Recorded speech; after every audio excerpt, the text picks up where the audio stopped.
A ver, hay ideas que, bueno, que suenan a cosa del pasado, ¿no? Como si fueran reliquias de museo.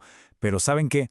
A veces cuando uno va directo a la fuente, a los textos originales, la historia cambia, y mucho. Hoy vamos a hacer justamente eso. Vamos a meternos de lleno con un concepto que muchos conocen, el Shabbat, el día de reposo, para ver qué dicen realmente las escrituras sobre su significado como un sello eterno. Y aquí va la pregunta del millón, la que seguro muchos se hacen. ¿Es el Shabbat nomás una vieja tradición religiosa y ya?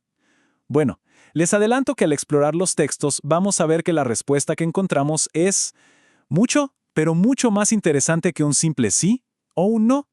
Muy bien, entremos en materia.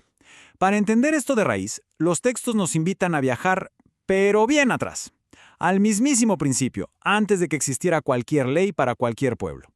Y miren esto, porque es clave. Según el Génesis, el origen del Shabbat no es una orden, no es una regla, es una bendición. El texto lo presenta como algo que el mismo Creador apartó, lo hizo sagrado, y con eso, pues, sentó un precedente desde el inicio de los tiempos. Y ojo, porque esto es clave. El día de reposo se hizo para el ser humano, no al revés. ¿Qué nos dice esto? Pues refuerza esa idea de que desde el vamos no se pensó como una costumbre para un solo pueblo, sino como un regalo, un principio diseñado para toda la humanidad. Ok, entonces la pregunta es obvia, ¿no? Si empezó como algo tan universal, ¿cómo es que luego se volvió tan específico para un grupo? Bueno, aquí es donde la cosa se pone interesante. Los textos lo presentan como un potentísimo símbolo de identidad. A ver, para que entendamos bien lo que sigue, tenemos que saber qué era un sello en la antigüedad, en el contexto bíblico. Y no era un simple sticker, para nada. Era como la firma de un rey, su marca oficial. Significaba su autoridad, su nombre y sobre qué territorio gobernaba. O sea, era la prueba de autenticidad total.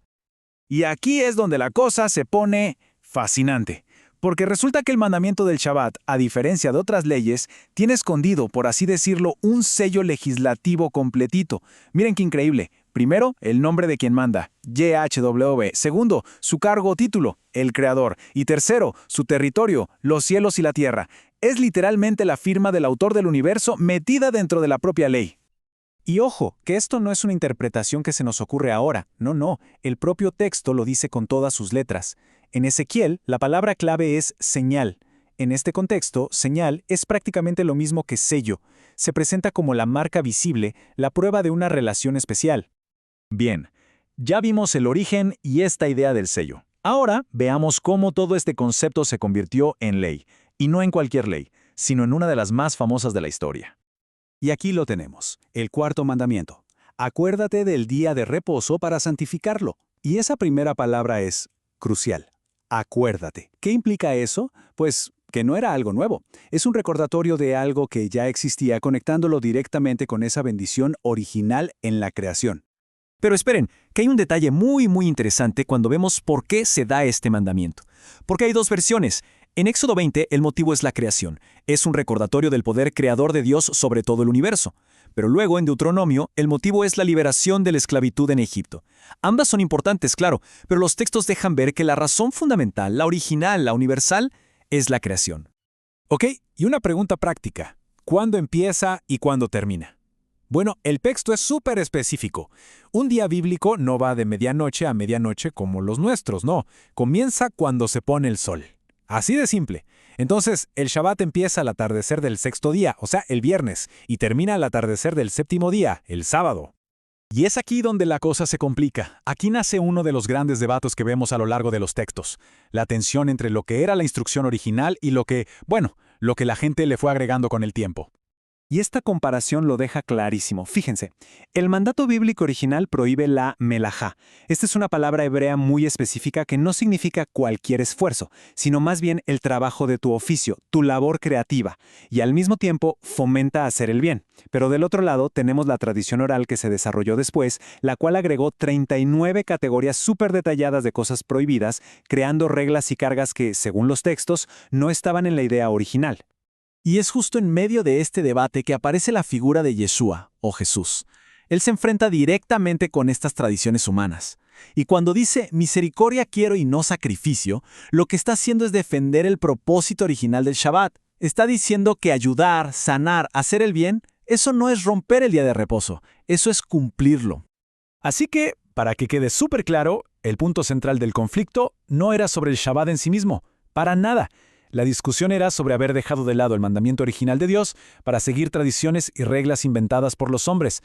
Y cuando uno piensa que ya cubrimos el pasado y el presente del Shabbat, los textos nos dan una sorpresa. No lo tratan como algo que se quedó atrás. Todo lo contrario, lo proyectan hacia el futuro, dándole un rol súper importante en la visión profética. Escuchen esta profecía de Isaías. De sábado en sábado vendrá toda carne a postrarse delante de mí. ¿Qué nos está diciendo esto? Que el Shabbat tiene un papel que perdura, incluso en un mundo futuro, restaurado. O sea, su importancia va mucho más allá de la historia antigua. Es algo que, según esta visión, permanece. Y esta idea no se queda solo en el Antiguo Testamento. El Nuevo Testamento la retoma. Por ejemplo, en el libro de Hebreos se habla de que queda un reposo sabático para el pueblo de Dios. Aquí se conecta ese descanso físico del Shabbat con un descanso espiritual mucho más profundo, uno que se encuentra en la fe y la obediencia. Entonces, si juntamos todas las piezas, ¿qué tenemos? Que el Shabbat no es una sola cosa, es mucho más. Los textos lo presentan como una realidad con 4 dimensiones. Es una promesa que nace en la creación, es un sello que da identidad, es un mandamiento divino y también es una esperanza que mira hacia el futuro. Está tejido en toda la historia.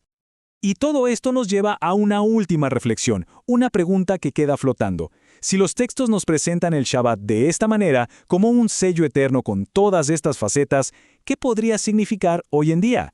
Es una pregunta que va más allá de la historia y la teología y que nos invita a pensar en su propósito y su relevancia en el mundo actual.